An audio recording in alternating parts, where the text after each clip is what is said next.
squishies, welcome back. I think you might notice that this is not our usual format. I unfortunately had to switch drawing softwares because mine decided to die into the abyss, and apparently it's been abandoned for several years by its creators, so that was kind of unfortunate. However, we made it work. I adapted quickly. This is, if you guys are curious, this is on Krita, which I kind of had to look up a couple tutorials on how exactly to find everything. Because you'll notice for this entire first part, I didn't even realize where the viewing window was. Well, I didn't have one, so I guess that kind of explains that. Anyways, this week's character is Bowser, and I decided to take a bit more of a creative take on it just because I could. I didn't want to do like a cliche, you know, high school mascot uniform of Bowser. I didn't want something that clunky because, let's be honest, Bowser is kind of a clunky looking character. But, you know, at least he is evolved from his old forms. Because I don't know if you guys ever saw the old cartoon from, I don't know, the 80s? The Mario Bros. Cartoon with the terrible, like, dancing. Old Bowser was, like, solid green with, like, red hair. Kind of dorky looking. So, I mean, he's evolved over time. And I think his current design is nice. I don't know if you guys know, in the movie version of Bowser, you can see like green scales over his shoulders, which are kind of a newer thing. Because most times he is just like a plain yellow color. But this character belongs to a friend of ours. She's an artist. You can check out some of her art on YouTube. And this is her character. Her name is Harley. She's just kind of a rebellious, sort of punk-ish cheetah girl. Not to be mistaken with the cheetah girls from like the early 2000s. A literal cheetah. But some of my favorite memories from like of Bowser are like old Mario Party games. Most of mine, again, I think I've mentioned a couple of times, I'm very fond of the GameCube. So the most frequently played Mario Party game that I did was probably Mario Party 6. So I mean, I'm a little bit biased. That's one of my favorites. But oftentimes, there's various Bowser spaces and Bowser sections that have different consequences to them. You'll notice eventually that her belt is actually the symbol of the Bowser Square in the original Mario Party games. Just kind of as a nod to that. I was gonna do multiple spikes on her shoes, but I just decided to go with the one. And I think there were like various Mario Party mini games that were just Bowser based. The one I remember most is the one where it's like completely dark and you're just like running around and there's like 6 lights and you have to not run into Bowser, and like he spews fire every now and again, so that's how you know where he is. That's one that I remember a lot. There's also like a Russian roulette one where you're just trying not to detonate a bomb as there are like a couple different triggers in front of you and it's completely luck based. I know my husband's favorite I don't remember the name of it, but basically they distort the face of Bowser and you have to try and replicate it through like just kind of moving the dots and like you scrunch up the eyes and move the eyebrows and the mouth. Oh, it's apparently called facelift, which I guess makes a lot of sense. You'll notice this entire video is a bit of a learning process for all of us involved.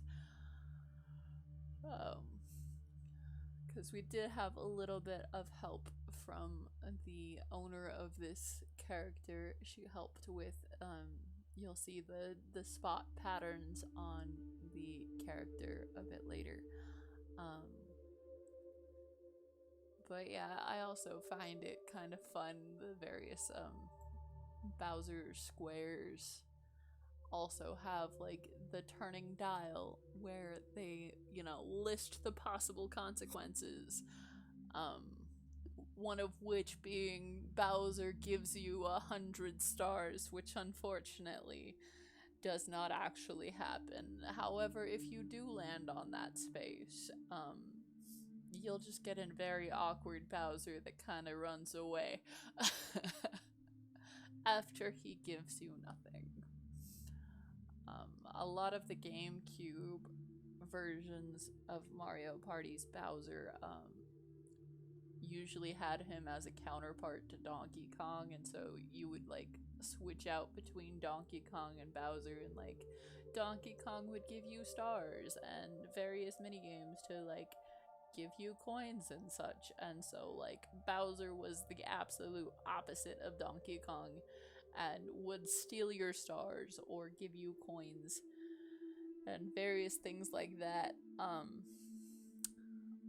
I think that he is a very interesting character. I mean, there's some places he gets a lot of depth, and other places he is just big scary turtle man.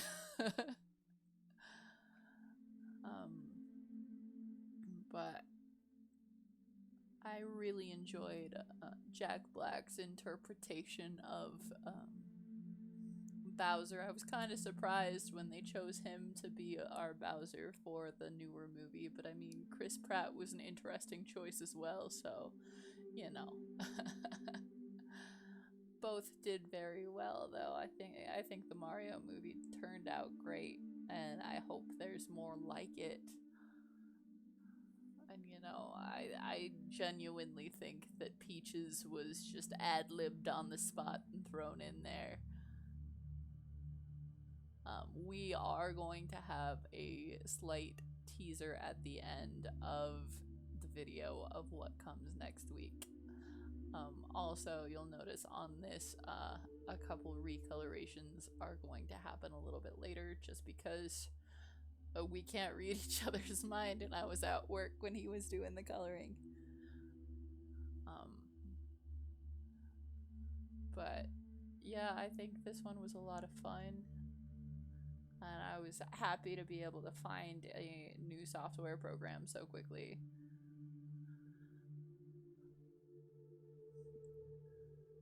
I don't know, I don't really play Bowser very often in like the Smash Bros games. I think one of my favorite moves though is probably like the one where he just like jumps and flips over like shell down. It seems like it would be pretty brutal in real life. But yeah, I think the fire breathing is also a fun one.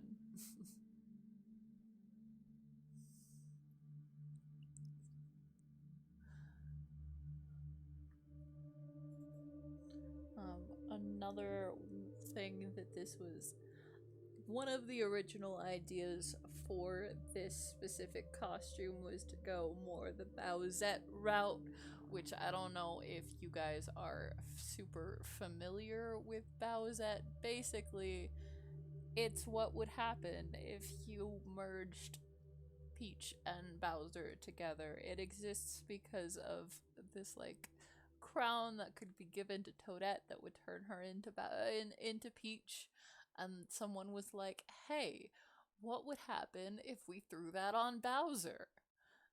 There's a lot of fan art of it. Some really fun ideas. And I think, you know, there's a lot of cute characters that have come about because of it. I think a couple of my favorite games in the Mario franchise, I was rather fond of Paper Mario. That one's really cute. I love the aesthetic of it. Just the concept of, you know, all the cute little paper characters going through the adventures. And I don't remember a lot of it though. It's been years since I've really played through any of it.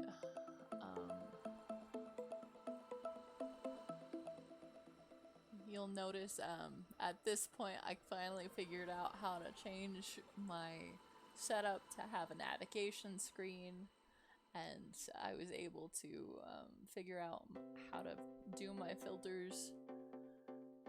I've been doing my shading like this a lot more just because it's easier to kind of figure out my shadows if everything is shadows and I just figure out my highlights. But and then you'll see the details that I ended up adding along the way, like this red eyeshadow that I ended up fading to green, or no, I think I ended up trading to yellow just because it looked a little bit nicer than those complementary colors so close to each other. But yeah, my husband just kind of had to figure out what I had intentioned for all of these colors along the way, so here are my little edits along the way as I do my shading. Like I said, I traded this back to the colors of the original Bowser spaces in the Mario games, and cleaning up the lines a little bit, which I realized on this piece I accidentally used a brush that is multiple lines instead of solid lines, which is a nice effect but not quite what I was going for with all of this and the series. But I think this piece, you know, having learned a new software to be able to do this, turned out really well, all things considered. I ended up doing these little stripes just to symbolize like little turtle lines on the actual, you know, character, and then my highlights, which I also am kind of grateful that it keeps track of your highlight history as far as your filter history, so that way I can get everything shaded to the same level as everything else. And I think a lot of the Mario games have like nice things about them. I don't necessarily like just the side-scrolling things very much, just because I like the new and interesting things a little bit more. Just being able to explore newer concepts, like with the Paper Mario franchise and with Super Mario Sunshine, and just the different mechanics that those kind of atmospheres allow for. I think it's just interesting when you take a franchise out of its comfort zone and allow it to, you know, be something that it isn't normally.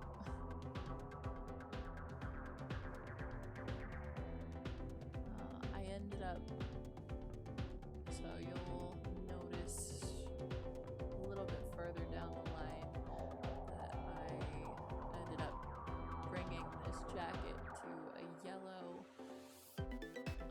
just to kind of keep with the actual color scheme of the modern day Bowser.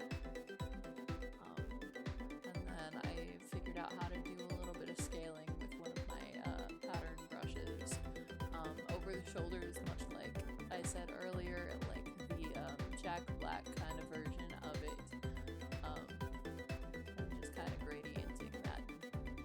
That's probably not a proper word, but having a slight gradient downwards. And then again, replicating my things and filtering them down to the shadows. But overall, I really enjoy how this kind of styled version of Bowser turned out. Let me know your thoughts on these more alternative costumes and what you thought of this one, and if you want to see more like it. Like, comment, subscribe, all that jazz. It kind of helps us out, and thank you all for watching. We'll see you next week, and I hope you guys look forward to the next one. There will be a slight teaser at the end, so make sure to watch all the way through. Bye!